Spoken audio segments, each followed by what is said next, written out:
ਇਹ ਹਫ਼ਤਾਵਾਰ ਬਾਈਬਲ ਦਾ ਦਰਸੀ ਵਾਸ Plainfield Christian Science Church Independent ਵੱਲੋਂ ਹੈ, ਜਿਹੜਾ ਨਿਊ ਜਰਸੀ ਅਮਰੀਕਾ ਵਿੱਚ ਹੈ।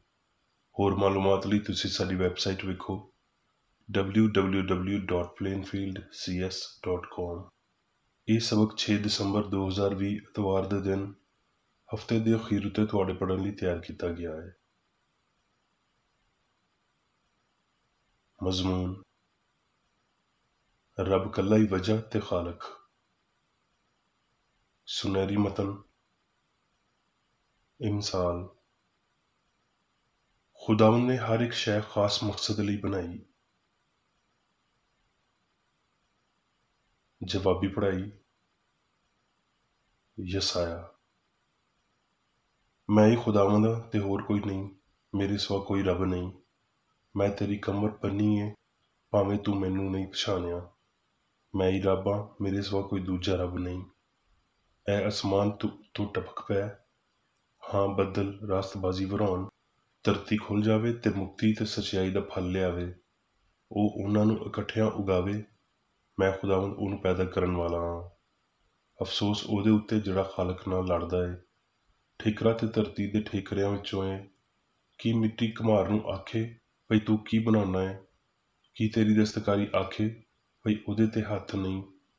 ਉਹਦੇ ਉੱਤੇ ਅਫਸੋਸ ਜਿਹੜਾ ਪਿਓ ਨੂੰ ਆਖੇ ਭਈ ਕਿਸ ਗੱਲ ਦਾ ਪਿਓ ਏ, ਜਾਂ ਮਾਂ ਨੂੰ ਆਖੇ ਭਈ ਤੂੰ ਕਿਸ ਗੱਲ ਦੀ ਮਾਂ ਏ। ਖੁਦਾਵੰਦ ਇਸਰਾਈਲ ਦਾ ਕਦੂਸ ਇੰਝ ਆਖਦਾ ਏ ਭਈ ਕੀ ਤੁਸੀਂ ਆਉਣ ਵਾਲੀਆਂ ਗੱਲਾਂ ਦੇ ਬਾਰੇ ਮੈਨੂੰ ਪੁੱਛੋਗੇ? ਕੀ ਤੁਸੀਂ ਮੇਰੇ ਪੁੱਤਰਾਂ ਜਾਂ ਮੇਰੀ ਦਸਤਕਾਰੀ ਦੇ ਬਾਰੇ ਮੈਨੂੰ ਹੁਕਮ ਦਿਓਗੇ? ਮੈਂ ਧਰਤੀ ਬਣਾਈ, ਉਹਦੇ ਉੱਤੇ ਇਨਸਾਨ ਨੂੰ ਪੈਦਾ ਕੀਤਾ, ਤੇ ਮੈਂ ਹੀ ਅਸਮਾਨ ਨੂੰ ਤਾਨਿਆ ਤੇ ਉਹਦੇ ਸਾਰੇ ਲਸ਼ਕਰਾਂ ਉੱਤੇ ਮੈਂ ਹੁਕਮ ਕੀਤਾ। ਮੈਂ ਉਹਨੂੰ ਸੱਚਾਈ ਵਿੱਚ ਬਰਪਾ ਕੀਤਾ ਏ ਤੇ ਮੈਂ ਉਹਦੀਆਂ ਸਾਰੀਆਂ ਰਾਹਾਂ ਨੂੰ ਸਿੱਧਾ ਕਰਾਂਗਾ। ਦਰਸੀਵਾਜ਼ ਬਾਈਬਲ ਵਿੱਚੋਂ ਯੋਹੰਨਾ। ਸ਼ੁਰੂ ਵਿੱਚ ਕਲਾਮ ਸੀ ਤੇ ਕਲਾਮ ਰੱਬ ਸੀ। ਇਹੀ ਸ਼ੁਰੂ ਵਿੱਚ ਰੱਬ ਦੇ ਨਾਲ ਸੀ। ਸਾਰੀਆਂ ਸ਼ੈਵਾਂ ਉਹਦੇ ਰਾਹੀਂ ਜੰਮੀਆਂ, ਤੇ ਜੋ ਕੁਝ ਜੰਮਿਆ ਉਹਦੇ ਵਿੱਚੋਂ ਕੋਈ ਸ਼ੈ ਵੀ ਉਹਦੇ ਬਗੈਰ ਨਾ ਜੰਮੀ।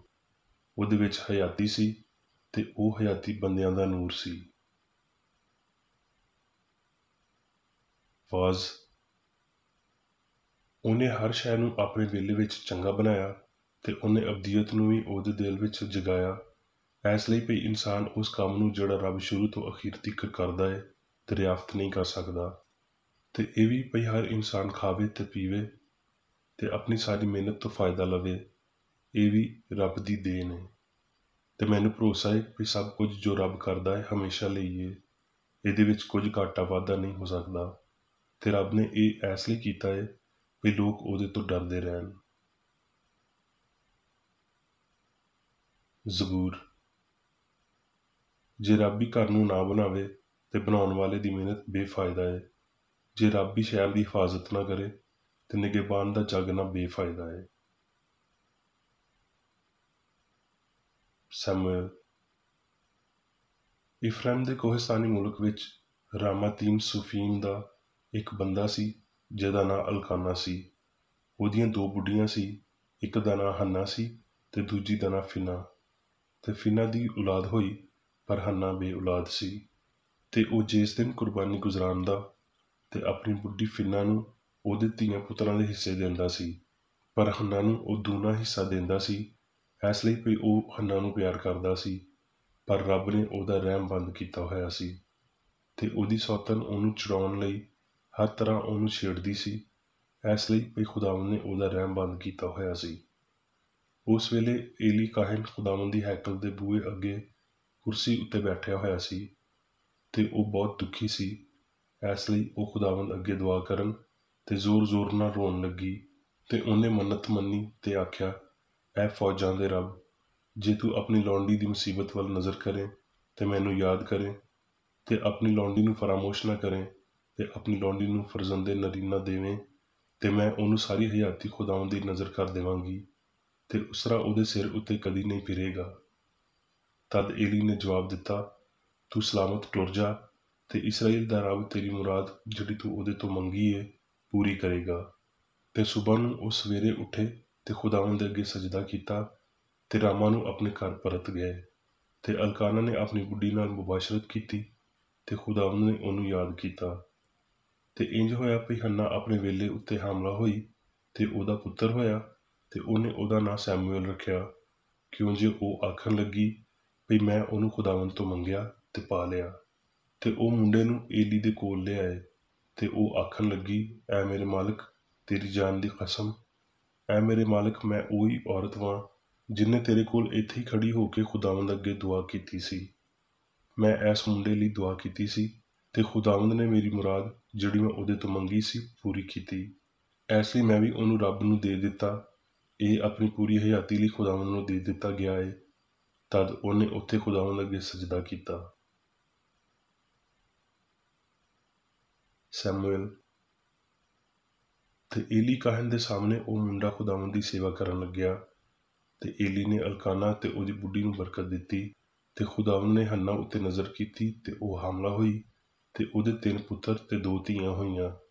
ਤੇ ਉਹ ਮੁੰਡਾ ਸੈਮੂਅਲ ਖੁਦਾਵੰਦ ਦੇ ਸਾਹਮਣੇ ਵੱਧਦਾ ਗਿਆ। ਖਰੂਜ। ਮੈਂ ਤੈਨੂੰ ਅਸਲ ਵਿੱਚ ਇਸ ਲਈ ਕਾਇਮ ਰੱਖਿਆ ਏ ਭਈ ਆਪਣੀ ਕੁਵਤ ਤੈਨੂੰ ਵਿਖਾਵਾਂ, ਤਾਂ ਜੋ ਮੇਰਾ ਨਾਂ ਸਾਰੇ ਜੱਗ ਵਿੱਚ ਮਸ਼ਹੂਰ ਹੋ ਜਾਵੇ। ਯਸਾਇਆ। ਫੌਜਾਂ ਦਾ ਰੱਬ ਕਸਮ ਖਾ ਕੇ ਆਖਦਾ ਏ ਭਈ ਯਕੀਨਨ ਜਿਵੇਂ ਮੈਂ ਚਾਹਿਆ ਉਂਝ ਹੀ ਹੋ ਜਾਵੇਗਾ ਤੇ ਜਿਵੇਂ ਮੈਂ ਇਰਾਦਾ ਕੀਤਾ ਉਂਝ ਹੀ ਵਕੂਅ ਹੋ ਜਾਵੇਗਾ। ਸਾਰੇ ਜੱਗ ਦੇ ਬਾਰੇ ਇਹੀ ਏ ਤੇ ਸਾਰੀਆਂ ਕੌਮਾਂ ਉੱਤੇ ਇਹੀ ਹੱਥ ਵਧਾਇਆ ਗਿਆ ਏ, ਕਿਉਂ ਜੇ ਫੌਜਾਂ ਦੇ ਰੱਬ ਨੇ ਇਹੀ ਇਰਾਦਾ ਕੀਤਾ ਏ। ਕੌਣ ਉਹਨੂੰ ਬਾਤਲ ਕਰੇਗਾ? ਤੇ ਉਹਦਾ ਹੱਥ ਵਧਾਇਆ ਗਿਆ ਏ, ਕੌਣ ਉਹਨੂੰ ਰੋਕੇਗਾ? ਯਸਾਇਆ। ਖੁਦਾਵੰਦ ਆਖਦਾ ਏ ਵੀ ਮੇਰੇ ਖਿਆਲ ਤੁਹਾਡੇ ਖਿਆਲ ਨਹੀਂ ਤੇ ਨਾ ਤੁਹਾਡੀਆਂ ਰਾਹਾਂ ਮੇਰੀਆਂ ਰਾਹਾਂ ਨੇ, ਕਿਉਂ ਜੇ ਜਿੰਨਾ ਅਸਮਾਨ ਧਰਤੀ ਤੋਂ ਉੱਚਾ ਏ ਓਨੀਆਂ ਮੇਰੀਆਂ ਰਾਹਾਂ ਤੁਹਾਡੀਆਂ ਰਾਹਾਂ ਤੋਂ ਤੇ ਮੇਰੇ ਖਿਆਲ ਤੁਹਾਡੇ ਖਿਆਲਾਂ ਤੋਂ ਉੱਚੇ ਨੇ। ਕਿਉਂ ਜੇ ਜਿਵੇਂ ਅਸਮਾਨ ਤੋਂ ਮੀਂਹ ਵਰਦਾ ਏ ਤੇ ਬਰਫ਼ ਪੈਂਦੀ ਏ ਤੇ ਫਿਰ ਉਹ ਪਰਤ ਕੇ ਉੱਥੇ ਨਹੀਂ ਜਾਂਦੀ ਬਲਕਿ ਧਰਤੀ ਨੂੰ ਸੈਰਾਬ ਕਰਦੀ ਏ ਤੇ ਉਹਦੀ ਸ਼ਾਦਾਬੀ ਤੇ ਰੋਇਦਗੀ ਦੀ ਵਜ੍ਹਾ ਹੁੰਦੀ ਏ ਤਾਂ ਜੋ ਬੋਣ ਵਾਲੇ ਨੂੰ ਬੀਜ ਤੇ ਖਾਣ ਵਾਲੇ ਨੂੰ ਰੋਟੀ ਦੇਵੇ, ਉਸੇ ਤਰ੍ਹਾਂ ਮੇਰਾ ਕਲਾਮ ਜਿਹੜਾ ਮੂੰਹ ਵਿੱਚੋਂ ਨਿਕਲਦਾ ਏ ਹੋਵੇਗਾ। ਉਹ ਅੰਜਾਮ ਮੇਰੇ ਕੋਲ ਪਰਤ ਕੇ ਨਹੀਂ ਆਵੇਗਾ ਬਲਕਿ ਜਿਹੜੀ ਮੇਰੀ ਖਾਹਿਸ਼ ਹੋਵੇਗੀ ਉਹ ਉਹਨੂੰ ਪੂਰਾ ਕਰੇਗਾ ਤੇ ਉਸ ਕੰਮ ਵਿੱਚ ਜਿਹਦੇ ਲਈ ਮੈਂ ਉਹਨੂੰ ਘੱਲਿਆ ਏ ਮੌਸਰ ਹੋਵੇਗਾ। ਕਿਉਂ ਜੇ ਤੁਸੀਂ ਖੁਸ਼ੀ ਨਾਲ ਨਿਕਲੋਗੇ ਤੇ ਸਲਾਮਤੀ ਨਾਲ ਰਵਾਨਾ ਕੀਤੇ ਜਾਓਗੇ। ਪਹਾੜ ਤੇ ਟੀਲੇ ਤੁਹਾਡੇ ਸਾਹਮਣੇ ਨਗਮਾ ਪਰਦਾਜ਼ ਹੋਣਗੇ ਤੇ ਮੈਦਾਨ ਦੇ ਸਾਰੇ ਰੁੱਖ ਤਾਲ ਦੇਣਗੇ। ਕੰਡਿਆਂ ਦੀ ਥਾਂ ਸਨੋਬਰ ਨਿਕਲੇਗਾ ਤੇ ਝਾੜੀ ਦੇ ਬਦਲੇ ਆਸ ਦਾ ਰੁੱਖ ਹੋਵੇਗਾ ਤੇ ਇਹ ਖੁਦਾਵੰਦ ਲਈ ਨਾਂ ਤੇ ਹਮੇਸ਼ਾ ਦਾ ਨਿਸ਼ਾਨ ਹੋਵੇਗਾ ਜਿਹੜਾ ਕਦੀ ਨਹੀਂ ਟੁੱਟੇਗਾ। ਫਿਲਪੀਓ। ਕਿਉਂ ਜੇ ਜਿਹੜਾ ਤੁਹਾਡੇ ਵਿੱਚ ਨੀਅਤ ਤੇ ਅਮਲ ਦੋਵਾਂ ਨੂੰ ਆਪਣੇ ਨੇਕ ਇਰਾਦਾ ਨੂੰ ਪੂਰਾ ਕਰਨ ਲਈ ਪੈਦਾ ਕਰਦਾ ਏ ਉਹ ਰੱਬ ਏ। ਹੁਣ ਮੈਂ ਮੇਰੀ ਵੇਕਰੇਡੀ ਦੀ ਲਿਖੀ ਹੋਈ ਕ੍ਰਿਸਚਨ ਸਾਇੰਸ ਦੀ ਦਰਸੀ ਕਿਤਾਬ ਸਾਇੰਸ ਤੇ ਸਿਹਤ ਆਇਤਾਂ ਦੀ ਕੁੰਜੀ ਦੇ ਨਾਲ ਵਿੱਚੋਂ ਲਈਆਂ ਹੋਈਆਂ ਲਿਖਾਈਆਂ ਪੜਾਂਗਾ। ਸਾਇੰਸ ਤੇ ਸਿਹਤ।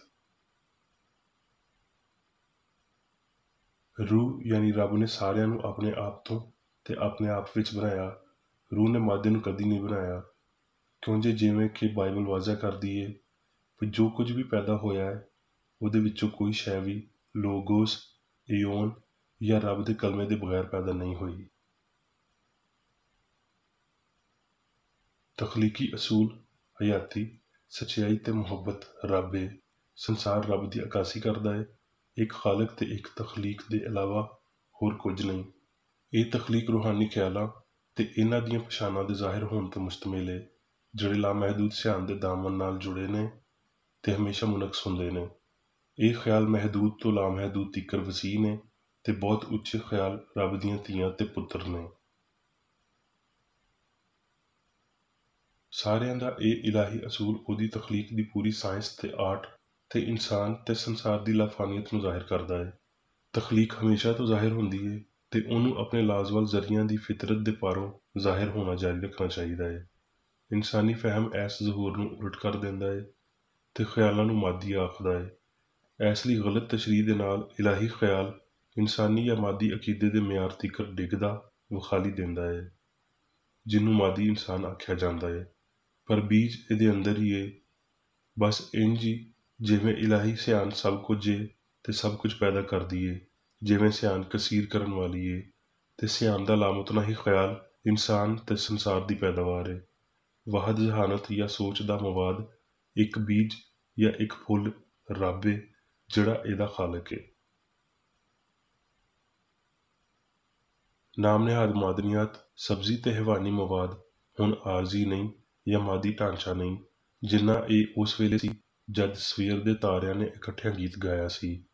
ਸਿਆਣ ਨੇ ਹਲੇ ਤੀਕਰ ਖੇਤ ਦਾ ਕੋਈ ਪੌਦਾ ਨਹੀਂ ਲਾਇਆ ਸੀ। ਰੂਹਾਨੀ ਅਰੂਜ ਦੇ ਦੌਰ ਸਿਆਣ ਦੀ ਤਖਲੀਕ ਦੇ ਮੌਸਮ ਤੇ ਦਿਨ ਨੇ, ਜਿਨ੍ਹਾਂ ਵਿੱਚ ਖੂਬਸੂਰਤੀ, ਅਜ਼ਮਤ, ਪਾਕੀਜ਼ਗੀ ਤੇ ਬੇਗੁਨਾਹੀ, ਹਾਂ ਇਲਾਹੀ ਫਿਤਰਤ ਇਨਸਾਨ ਤੇ ਕਾਇਨਾਤ ਵਿੱਚ ਕਦੀ ਨਾ ਮੁੱਕਣ ਲਈ ਜ਼ਾਹਿਰ ਹੁੰਦੇ ਨੇ। ਸਾਇੰਸ ਬਸ ਇੱਕ ਸਿਆਣ ਨੂੰ ਜ਼ਾਹਿਰ ਕਰਦੀ ਏ ਤੇ ਇਹ ਆਪਣੇ ਆਪ ਦੀ ਲੋੜ ਨਾਲ ਮੁਨੱਵਰ ਹੁੰਦਿਆਂ ਹੋਏ ਸੰਸਾਰ ਉੱਤੇ ਇਨਸਾਨ ਨੂੰ ਸ਼ਾਮਲ ਕਰਕੇ ਹਕੂਮਤ ਕਰਦਿਆਂ ਹੋਏ ਕਾਮਲ ਹਮ-ਆਹੰਗੀ ਰੱਖਦਾ ਹੈ। ਇਹ ਸਿਆਣ ਖਿਆਲਾਂ ਤੇ ਆਪਣੀਆਂ ਤਸਵੀਰਾਂ ਨੂੰ ਬਣਾਉਂਦੀ, ਉਹਨਾਂ ਦੀ ਉਧਾਰ ਲਈ ਹੋਈ ਲੋੜ ਤੇ ਜ਼ਹਾਨਤ ਦੀ ਹੋਰ ਹੇਠਾਂ ਵੰਡ ਕਰਦੀ ਤੇ ਉਹਨਾਂ ਨੂੰ ਰੌਸ਼ਨ ਕਰਦੀ ਏ ਤੇ ਇੰਜ ਕਲਾਮ ਦੇ ਐਸ ਫਿਕਰੇ ਨੂੰ ਵਾਜ਼ਿਹ ਕਰਦੀ ਏ ਵੀ ਜਿਹੜੇ ਆਪਣੇ ਆਪ ਵਿੱਚ ਹੀ ਬੀਜ ਰੱਖਣ। ਇਸ ਲਈ ਖੁਦਾਵੰਦ ਦੇ ਤਸੱਵੁਰ ਧਰਤੀ ਨੂੰ ਮਾਮੂਰ ਤੇ ਮਹਿਕੂਮ ਕਰਦੇ ਨੇ। ਇਲਾਹੀ ਸਿਆਣ ਰੂਹਾਨੀ ਮਖਲੂਕ ਦੀ ਉਚਿਆਈ, ਵਡਿਆਈ ਤੇ ਲਾਮਹਿਦੂਦ ਦੀ ਹਮਾਇਤ ਕਰਦੀ ਏ। ਰੂਹਾਨੀ ਵਜ੍ਹਾ ਇੱਕ ਧਿਆਨ ਦੇਣ ਵਾਲਾ ਸਵਾਲ ਹੈ, ਕਿਉਂ ਜੇ ਇਹ ਸਭ ਦੇ ਇਲਾਵਾ ਰੂਹਾਨੀ ਵਜ੍ਹਾ ਅਸਮਾਨੀ ਤਰੱਕੀ ਨਾਲ ਤਾਲੁਕ ਰੱਖਦੀ ਏ। ਇਨਸਾਨ ਦੇ ਬਾਰੇ ਤਫਸੀਲ ਖਾਲਿਸਤਾਨ ਬਦਨੀ ਦੇ ਤੌਰ ਤੇ ਜਾਂ ਮਾਦੀ ਤੇ ਰੂਹਾਨੀ ਦੋਵਾਂ ਦੇ ਤੌਰ ਤੇ, ਪਰ ਕਿਸੇ ਵੀ ਸੂਰਤ ਵਿੱਚ ਉਹਦੀ ਬਦਨੀ ਬਣਾਵਟ ਉੱਤੇ ਇਨਹਿਸਾਰ ਕਰਦਿਆਂ ਹੋਏ ਇੱਕ ਅਜਿਹਾ ਪੰਡੋਰਾ ਬਾਕਸ ਏ ਜਿਹਦੇ ਵਿੱਚ ਸਾਰੀਆਂ ਬਿਮਾਰੀਆਂ, ਖਾਸ ਕਰਕੇ ਪਰੇਸ਼ਾਨੀ, ਨਿਕਲ ਚੁੱਕੀਆਂ ਨੇ। ਮਾਦਾ ਜਿਹੜਾ ਆਪ ਆਪਣੇ ਹੱਥਾਂ ਵਿੱਚ ਆਪਣੀ ਤਾਕਤ ਰੱਖਦਾ ਏ ਤੇ ਇੱਕ ਖਾਲਕ ਹੋਣ ਦਾ ਦਾਅਵਾ ਕਰਦਾ ਏ, ਉਹ ਇੱਕ ਅਜਿਹਾ ਅਫਸਾਨਾ ਏ ਜਿਹਦੇ ਵਿੱਚ ਅਜਿਹੇ ਮੁਆਸ਼ਰੇ ਵੱਲੋਂ ਗੈਰ ਕੌਮੀਅਤ ਤੇ ਸ਼ਹਿਵਤ ਨੂੰ ਬਹੁਤ ਸ਼ਹਿ ਮਿਲਦੀ ਏ, ਜਿਹਦੇ ਵਿੱਚ ਇਨਸਾਨੀਅਤ ਆਪਣੀ ਅਖਲਾਕੀ ਬਿਮਾਰੀ ਦਾ ਸ਼ਿਕਾਰ ਹੋ ਜਾਂਦੇ ਨੇ। ਰੱਬ ਸਾਰੀਆਂ ਸ਼ੈਵਾਂ ਨੂੰ ਆਪਣੀ ਛਬੀ ਉੱਤੇ ਬਣਾਉਂਦਾ ਏ, ਹਯਾਤੀ ਵਜੂਦੀਅਤ ਨਾਲ, ਸੱਚਾਈ ਰਾਸਤੀ ਨਾਲ। ਰੱਬ ਨੇਕੀ ਨਾਲ ਮੁਨਕਸ ਹੁੰਦਾ ਏ। ਜਿਹੜੇ ਆਪਣੀ ਸਲਾਮਤੀ ਤੇ ਇਸਤਕਲਾਲ ਨੂੰ ਹਮਾਇਤ ਕਰਦੇ ਨੇ। ਮੁਹੱਬਤ ਬੇਗਰਜ਼ੀ ਨਾਲ ਮੁਅੱਤਰ ਹੋ ਕੇ ਸਾਰਿਆਂ ਨੂੰ ਖੂਬਸੂਰਤੀ ਤੇ ਲੋੜ ਨਾਲ ਨਿਭਾਉਂਦੀ ਏ। ਸਾਡੇ ਪੈਰਾਂ ਹੇਠਾਂ ਘਾਹ ਖਾਮੋਸ਼ੀ ਨਾਲ ਆਖਦੀ ਏ ਭਈ ਹਲੀਮ ਧਰਤੀ ਦੇ ਵਾਰਿਸ ਹੋਣਗੇ। ਮਾਮੂਲੀ ਕਤਲਬ ਦੀ ਝਾੜੀ ਆਪਣੀ ਮਿੱਠੀ ਖੁਸ਼ਬੂ ਅਸਮਾਨ ਵੱਲ ਘੱਲਦੀ ਏ। ਵੱਡੀ ਚਟਾਨ ਆਪਣਾ ਪਰਛਾਵਾਂ ਤੇ ਪਨਾਹ ਦਿੰਦੀ ਏ। ਸੂਰਜ ਦੀ ਲੋ ਚਰਚ ਦੇ ਗੁੰਬਦ ਵਿੱਚੋਂ ਚਮਕਦੀ ਏ, ਕੈਦਖਾਨੇ ਉੱਤੇ ਡਿੱਗਦੀ ਏ, ਬਿਮਾਰ ਦੇ ਕਮਰੇ ਵਿੱਚ ਪੈਂਦੀ ਏ, ਫੁੱਲਾਂ ਨੂੰ ਰੌਸ਼ਨ ਕਰਦੀ ਏ, ਧਰਤੀ ਦੇ ਮੰਜ਼ਰ ਨੂੰ ਸੋਹਣਾ ਬਣਾਉਂਦੀ ਏ, ਧਰਤੀ ਨੂੰ ਬਰਕਤ ਦਿੰਦੀ ਏ। ਇਨਸਾਨ ਉਹਦੀ ਛਬੀ ਉੱਤੇ ਬਣਾਏ ਜਾਣ ਨਾਲ ਪੂਰੀ ਧਰਤੀ ਉੱਤੇ ਰੱਬ ਦੀ ਹਾਕਮੀਅਤ ਦਾ ਪਰਛਾਵਾਂ ਬਣਦਾ ਤੇ ਮਲਕੀਅਤ ਰੱਖਦਾ ਏ। ਬੰਦਾ ਤੇ ਬੁੱਢੀ ਹਮੇਸ਼ਾ ਲਈ ਰੱਬ ਦੇ ਨਾਲ ਅਬਦੀ ਤੇ ਹਮ ਅਸਰ ਜਲਾਲੀ ਖੂਬੀ ਵਿੱਚ ਲਾਮਹਿਦੂਦ ਮਾਦਰ ਪਿਦਰ ਰੱਬ ਦੀ ਅਕਾਸੀ ਕਰਦੇ ਨੇ। ਇਨਸਾਨ ਧਰਤੀ ਜੋਤਣ ਲਈ ਪੈਦਾ ਨਹੀਂ ਕੀਤਾ ਗਿਆ। ਉਹਦਾ ਪੈਦਾਇਸ਼ੀ ਹੱਕ ਹੁਕਮਰਾਨੀ ਕਰਨਾ ਹੈ, ਨਾ ਕਿ ਮਹਿਕੂਮੀ। ਉਹ ਧਰਤੀ ਤੇ ਅਸਮਾਨ ਉੱਤੇ ਅਕੀਦੇ ਦਾ ਹਾਕਮ ਹੈ, ਜਿਹੜਾ ਆਪ ਸਿਰਫ ਆਪਣੇ ਬਣਾਉਣ ਵਾਲੇ ਦੇ ਮਾਤਹਿਤ ਹੈ। ਇਹ ਹਸਤੀ ਦੀ ਸਾਇੰਸ ਹੈ। ਇੱਥੇ ਤੀਕਰ ਵੀ ਕ੍ਰਿਸਚਨ ਸਾਇੰਸ ਵਿੱਚ ਰੂਹ ਦੀ ਇਨਫਰਾਦੀ ਖਿਆਲਾਂ ਦੇ ਵਸੀਲੇ ਪੈਦਾਇਸ਼, ਇਹਨਾਂ ਖਿਆਲਾਂ ਦੇ ਹੀ ਇਲਾਹੀ ਅਸੂਲ ਦੀ ਤਖਲੀਕੀ ਕੂਵਤ ਦੀ ਅਕਾਸੀ ਦੇ ਇਲਾਵਾ ਕੁਝ ਨਹੀਂ। ਜ਼ੇਨੀ ਇਜ਼ਹਾਰਾਂ ਦੇ ਰਾਹੀਂ ਸਿਆਣ ਦੀਆਂ ਬਹੁਤ ਸਾਰੀਆਂ ਸ਼ਕਲਾਂ ਦੀ ਅਕਾਸੀ, ਯਾਨੀ ਅਸਲੀ ਸਲਤਨਤ ਦੇ ਲੋਕਾਂ ਉੱਤੇ ਸਿਆਣ ਦਾ ਇਖਤਿਆਰ ਹੁੰਦਾ ਹੈ। ਅਸੂਲ ਐਸ ਅਕਾਸੀ ਉੱਤੇ ਹਕੂਮਤ ਕਰਦਾ ਹੈ। ਰੱਬ ਦੇ ਲੋਕਾਂ ਦਾ ਵਧਣਾ ਮਾਦੇ ਨੂੰ ਵਧਾਉਣ ਵਾਲੀ ਕਿਸੇ ਕੂਵਤ ਨਾਲ ਨਹੀਂ ਹੁੰਦਾ, ਇਹ ਰੂਹ ਦੀ ਅਕਾਸੀ ਹੈ। ਰੱਬ ਰੂਹ ਰੂਹਾਨੀ ਤੌਰ ਤੇ ਕੰਮ ਕਰਦਾ ਹੈ, ਮਾਦੀ ਤੌਰ ਤੇ ਨਹੀਂ। ਜ਼ੇਨ ਜਾਂ ਮਾਦੇ ਨੇ ਕਦੀ ਇਨਸਾਨੀ ਨਜ਼ਰੀਏ ਨੂੰ ਨਹੀਂ ਬਣਾਇਆ ਸੀ। ਇਰਤਾਸ਼ ਜ਼ਹਾਨਤ ਨਹੀਂ ਹੈ, ਇਸ ਲਈ ਇਹ ਇੱਕ ਖਾਲਕ ਵੀ ਨਹੀਂ ਹੈ। ਲਾਫਾਨੀ ਖਿਆਲ ਪਾਕ, ਕਾਮਲ ਤੇ ਮੁਸਤਕਿਲ ਇਲਾਹੀ ਸਿਆਣ ਦੇ ਰਾਹੀਂ ਇਲਾਹੀ ਸਾਇੰਸ ਪਾਰੋਂ ਮੁੰਤਕਿਲ ਹੁੰਦੇ ਨੇ, ਜਿਹੜੀ ਗਲਤੀ ਨੂੰ ਸੱਚਾਈ ਨਾਲ ਠੀਕ ਕਰਦੀ ਤੇ ਅਖੀਰ ਤੀਕਰ ਰੂਹਾਨੀ ਖਿਆਲ ਇਲਾਹੀ ਨਜ਼ਰੀਆਂ ਦੀ ਮੰਗ ਕਰਦੀ ਏ ਤਾਂ ਜੋ ਉਹ ਹਮਾਹੰਗ ਨਤੀਜੇ ਪੈਦਾ ਕਰ ਸਕਣ। ਕਦੀ ਕਦੀ ਅਸੀਂ ਸਿੱਖਾਂਗੇ ਵੀ ਕਿਵੇਂ ਰੂਹ ਵੱਡੇ ਮੁਮਾਰ ਨੇ ਸਾਇੰਸ ਵਿੱਚ ਬੰਦਿਆਂ ਤੇ ਬੁੱਢੀਆਂ ਨੂੰ ਬਣਾਇਆ। ਸਾਨੂੰ ਆਰਜ਼ੀ ਤੇ ਝੂਠ ਤੋਂ ਤੇ ਅਜਿਹੀ ਕਿਸੇ ਗੱਲ ਤੋਂ ਖੁਸ਼ ਨਹੀਂ ਹੋਣਾ ਚਾਹੀਦਾ ਏ ਜਿਹੜੀ ਸਾਡੀ ਸਭ ਤੋਂ ਉੱਚੀ ਖੁਦੀ ਵਿੱਚ ਰੁਕਾਵਟ ਬਣਦੀ ਏ। ਸਾਇੰਸ ਸਾਰੀ ਚੰਗਿਆਈ ਹਾਸਲ ਕਰਨ ਦੇ ਇਮਕਾਨ ਨੂੰ ਜ਼ਾਹਿਰ ਕਰਦੀ ਏ ਤੇ ਇਨਸਾਨਾਂ ਨੂੰ ਉਹ ਲੱਭਣ ਦੇ ਕੰਮ ਉੱਤੇ ਲਾਉਂਦੀ ਏ ਜਿਹੜੇ ਰੱਬ ਪਹਿਲਾਂ ਹੀ ਕਰ ਚੁੱਕਿਆ ਏ। ਪਰ ਮਤਲੂਬਾ ਚੰਗਿਆਈ ਹਾਸਲ ਕਰਨ ਲਈ ਕਿਸੇ ਬੰਦੇ ਦੀ ਕਾਬਲੀਅਤ ਉੱਤੇ ਸ਼ੱਕ ਕਰਨਾ ਤੇ ਸਾਡੇ ਚੰਗੇ ਤੇ ਉੱਚੇ ਨਤੀਜੇ ਹਾਸਲ ਕਰਨਾ ਕਈ ਵਾਰੀ ਕਿਸੇ ਬੰਦੇ ਦੇ ਪਰਾਂ ਦੀ ਅਜ਼ਮਾਇਸ਼ ਵਿੱਚ ਰੁਕਾਵਟ ਬਣਦਾ ਏ ਤੇ ਸ਼ੁਰੂ ਵਿੱਚ ਹੀ ਨਾਕਾਮੀ ਨੂੰ ਪੱਕਾ ਬਣਾ ਦਿੰਦਾ ਏ। ਜਦੋਂ ਬਸ਼ਰ ਰੱਬ ਤੇ ਇਨਸਾਨ ਜਿਹੜੇ ਤਖਲੀਕ ਦੀਆਂ ਬਹੁਤੀਆਂ ਸ਼ੈਵਾਂ ਨੇ ਇਹਨਾਂ ਦੇ ਬਾਰੇ ਹੋਰ ਠੀਕ ਖਿਆਲ ਪਾ ਲੈਂਦੇ ਨੇ ਤੇ ਜੋ ਕੁਝ ਪਹਿਲੇ ਲੁਕਿਆ ਸੀ ਉਹ ਹੁਣ ਸਾਹਮਣੇ ਆਵੇਗਾ। ਜਦੋਂ ਸਾਨੂੰ ਇਹ ਅਹਿਸਾਸ ਹੁੰਦਾ ਏ ਭਈ ਹਯਾਤੀ ਰੂਹ ਏ, ਨਾ ਮਾਦੇ ਵਿੱਚ ਨਾ ਮਾਦੇ ਤੋਂ, ਇਹ ਸਿਆਣ ਰੱਬ ਚੰਗਿਆਈ ਵਿੱਚ ਸਭ ਕੁਝ ਲੱਭਦਿਆਂ ਹੋਏ ਤੇ ਕਿਸੇ ਹੋਰ ਸਿਆਣ ਦੀ ਲੋੜ ਮਹਿਸੂਸ ਨਾ ਕਰਦਿਆਂ ਹੋਏ ਆਪਣੀ ਬਣਾਈ ਹੋਈ ਕਾਮਲੀਅਤ ਵਿੱਚ ਵਧੇਗਾ। ਜਦੋਂ ਅਸੀਂ ਮਸੀਹੀ ਸਾਇੰਸ ਵਿੱਚ ਰਾਹ ਜਾਣਦੇ ਹਾਂ ਤੇ ਇਨਸਾਨ ਦੀ ਰੂਹਾਨੀ ਹਸਤੀ ਨੂੰ ਪਛਾਣਦੇ ਹਾਂ, ਅਸੀਂ ਰੱਬ ਦੀ ਤਖਲੀਕ ਨੂੰ ਸਮਝਾਂ ਤੇ ਵੇਖਾਂਗੇ ਸਾਰਾ ਜਲਾਲ ਧਰਤੀ ਤੇ ਅਸਮਾਨ ਤੇ ਇਨਸਾਨ ਲਈ। ਹੁਣ ਮੈਂ ਮੇਰੀ ਬੇਕਰ ਰੇਡੀ ਵੱਲੋਂ ਚਰਚ ਮੈਨੂਅਲ ਵਿੱਚ ਦਿੱਤੇ ਹੋਏ ਰੋਜ਼ਾਨਾ ਦੇ 3 ਫਰਜ਼ ਪੜਾਂਗਾ। ਰੋਜ਼ਾਨਾ ਦੀ ਦੁਆ। ਇਸ ਚਰਚ ਦੇ ਹਰ ਰੁਕਨ ਦਾ ਇਹ ਫਰਜ਼ ਹੈ ਭਈ ਉਹ ਹਰ ਰੋਜ਼ ਇਹ ਦੁਆ ਕਰੇ, ਤੇਰੀ ਬਾਦਸ਼ਾਹੀ ਆਵੇ, ਇਲਾਹੀ ਸੱਚਾਈ, ਹਯਾਤੀ ਤੇ ਪਿਆਰ ਦੀ ਸਲਤਨਤ ਮੇਰੇ ਅੰਦਰ ਕਾਇਮ ਹੋਵੇ ਤੇ ਸਾਰੇ ਪਾਪ ਮੈਥੋਂ ਨਿਕਲ ਜਾਣ ਤੇ ਤੇਰਾ ਕਲਾਮ ਸਾਰੇ ਇਨਸਾਨਾਂ ਦੇ ਪਿਆਰ ਨੂੰ ਵਧਾਵੇ ਤੇ ਉਹਨਾਂ ਉੱਤੇ ਹੁਕੂਮਤ ਕਰੇ। ਮਕਸਦਾਂ ਤੇ ਕੰਮਾਂ ਦਾ ਇੱਕ ਅਸੂਲ। ਨਾ ਕੋਈ ਮੁਖਾਲਫਤ ਤੇ ਨਾ ਕੋਈ ਜ਼ਾਤੀ ਤਾਲੁਕ ਮਾਦਰੀ ਚਰਚ ਦੇ ਕਿਸੇ ਰੁਕਨ ਦੇ ਮਕਸਦਾਂ ਜਾਂ ਕੰਮਾਂ ਉੱਤੇ ਅਸਰ ਕਰਨੇ ਚਾਹੀਦੇ। ਸਾਇੰਸ ਵਿੱਚ ਬਸ ਇਲਾਹੀ ਪਿਆਰ ਹੀ ਹੁਕੂਮਤ ਕਰਦਾ ਹੈ ਤੇ ਇੱਕ ਮਸੀਹ ਸਾਇੰਸਦਾਨ ਪਾਪ ਨੂੰ ਰੱਦ ਕਰਦਿਆਂ ਹੋਏ ਸੁੱਚੀ ਭਰਾਬੰਦੀ, ਖੈਰਾਤ ਪਸੰਦੀ ਤੇ ਮਾਫੀ ਨਾਲ ਪਿਆਰ ਦੀਆਂ ਮਿੱਠੀਆਂ ਸੱਚਾਈਆਂ ਦਾ ਪਰਛਾਵਾਂ ਬਣਦਾ ਹੈ। ਇਸ ਚਰਚ ਦੇ ਸਾਰੇ ਰੁਕਨਾਂ ਨੂੰ ਸਾਰੇ ਪਾਪਾਂ ਤੋਂ, ਗਲਤ ਤਰ੍ਹਾਂ ਦੀਆਂ ਪੇਸ਼ਨਗੋਈਆਂ, ਮੁਨਸਫੀਆਂ, ਮੁਜ਼ਮਤਾਂ, ਸਲਾਮਾਂ, ਗਲਤ ਅਸਰਾਂ ਨੂੰ ਲੈਣ ਤੇ ਗਲਤ ਅਸਰ ਦੇਣ ਤੋਂ ਆਜ਼ਾਦ ਰਹਿਣ ਲਈ ਹਰ ਰੋਜ਼ ਖਿਆਲ ਰੱਖਣਾ ਚਾਹੀਦਾ ਹੈ ਤੇ ਦੁਆ ਕਰਨੀ ਚਾਹੀਦੀ ਹੈ। ਫਰਜ਼ ਲਈ ਚੁਸਤੀ।